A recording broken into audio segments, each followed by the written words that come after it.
mag alas 7. Alas 7 ng umaga, October 31, 2023. Okay. Bulacan. Kawawa yung pusa ko. Stray cat ito eh. Hindi siya pwede dalhin sa bahay dahil sa bahay kasi minsan katulad ngayon nag-duty ako ng 48 hours. Sino magpakain sa kanya? Hindi rin pwede niya pakawalan doon pag wala ako dahil ang kapitbahay namin binubusan ng kumukulong tubig ang mga pusa doon. O kawawa. Kaya naisipan ko na hayaan ko na lang siya dito. Tinatawag ko na lang siya pag naka-duty ako. Ito naman hindi ito stray cat, may may-ari ito.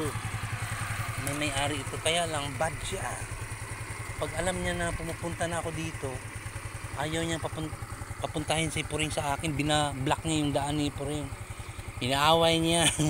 Ayaw niya pagkain talaga. Pagkain talaga kahit yung babae inaaway niya. Oo. May stray cat doon sa amin. Titirahan ko ang bait nung lalaki. Once na kakain na yung babae, hinahayaan niya, hindi niya inaaway. Ito bad to eh.